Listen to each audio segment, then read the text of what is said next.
What Artemis II saw on the moon's dark side is horrifying, and the crew did not have a word for it, not because of danger, because of what it means that humans have been staring at the wrong side of their own moon for the entirety of their existence. Most of your species carries a very specific image of the moon. Gray, silent, familiar. The kind of familiar that makes you stop asking questions. You have walked on it, measured it, written poetry about it for thousands of years, and during all of that, you were only ever seeing one half, the same half, every time, always. The near side, smooth lava plains, ancient Maria, the face in the dark that shaped calendars and navigation for millennia. That version is comfortable. Then Artemis II crossed behind it, and the comfortable version ended. When Orion passed behind the moon, mission control vanished completely. No voice, no telemetry, no signal. 4 human beings, alone, between the most ancient visible surface in the solar system and the hard edge of space. The blackout lasted roughly 40 minutes. Humans use the word only there with remarkable confidence for a species whose organs rupture at pressure changes less significant than a sneeze. In those 40 minutes, if a system's failure occurred, if a solar particle event struck, if anything went wrong in any irreversible way, Earth could do nothing. No intervention, no rescue. Nothing. But here's what I have not stopped thinking about. The danger was not the strangest part.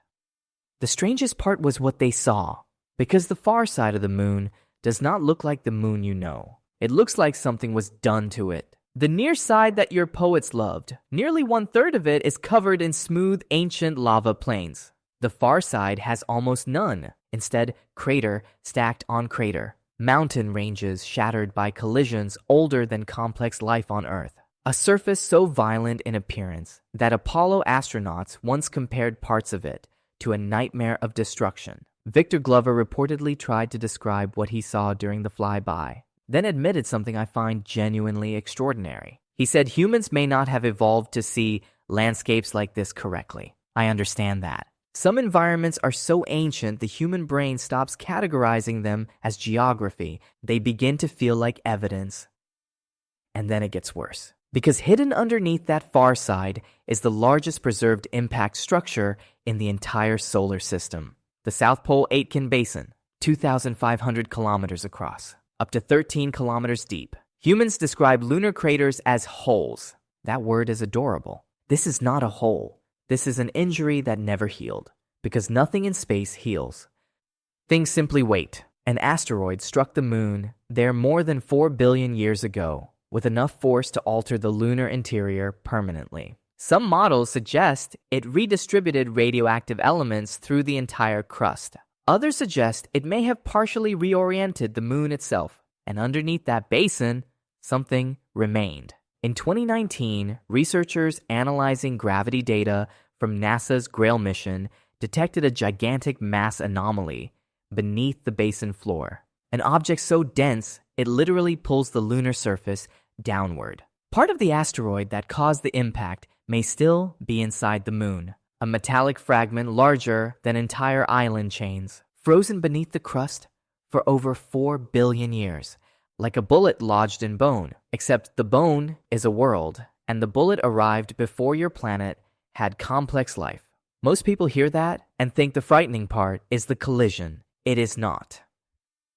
The frightening part is the timescale. That impact happened before trees existed, before oceans as you would recognize them, before any structure on Earth that currently calls itself ancient. The scar is still there. I have observed civilizations that learned to measure deep time properly. The ones who rushed it tended to make decisions as if permanence was an option. It is not an option. Human civilization operates on a time scale where entire empires vanish faster than lunar dust settles after an impact. The moon does not notice. That is not pessimism. That is calibration. And that was before the moon started disagreeing with its own models. The near side and far side differ in crust, thickness, volcanic history, and chemistry in ways science still cannot fully explain. Some researchers seriously considered the possibility that the moon once absorbed a second, smaller moon unevenly into one hemisphere. Yes, your moon may have eaten another moon. I reviewed that paper 3 times, then a 4th, to be certain. The anomalies keep accumulating. Granite signatures where granite has no reason to exist. Magnetic remnants frozen in rock that supposedly lost its field billions of years ago. Apollo seismometers even detected moonquakes, some surprisingly energetic, meaning parts of the interior may still be shifting, slowly, quietly, like a structure settling long after the damage was done. And then there is the part that changes the scale of the entire conversation. The far side of the moon is the most electromagnetically quiet, large environment in the inner solar system. Every satellite transmission from Earth, every military radar signal, every broadcast, every wireless network, all of it blocked by 2,000 miles of lunar rock. Human science does not yet have the infrastructure to fully use this, but I have watched what comes after that sentence in other places. For the first time in human history, the universe could speak without Earth interrupting. That is not a metaphor. That is a frequency range no telescope currently operating has been able to isolate. Signals from the early universe, wavelengths buried beneath a century of electromagnetic noise, your species, the loudest quiet species I have ever observed, has been generating without pause. There was a civilization, silicon-based, roughly 40,000 years of recorded observation that built their first deep space instruments inside a moon very similar to this one. They called it their first honest ear. That went well for them, eventually. Not because something was waiting for them, because they realized for the first time how loud they had been.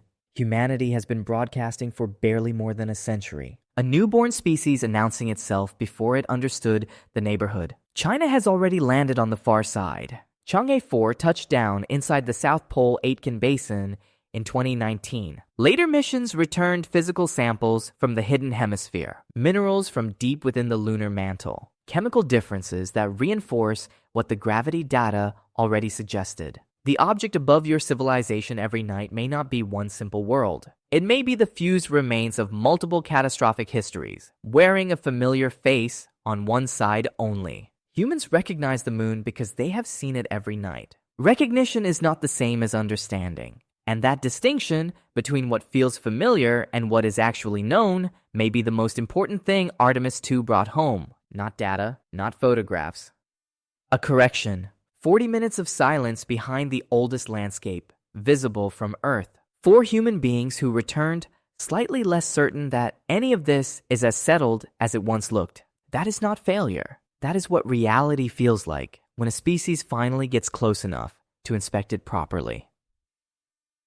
The universe is not hiding monsters from you. It is hiding complexity. And somewhere on the far side right now, there is a mass buried in the crust that has been waiting 4 billion years to be understood. You named the moon long before you understood it.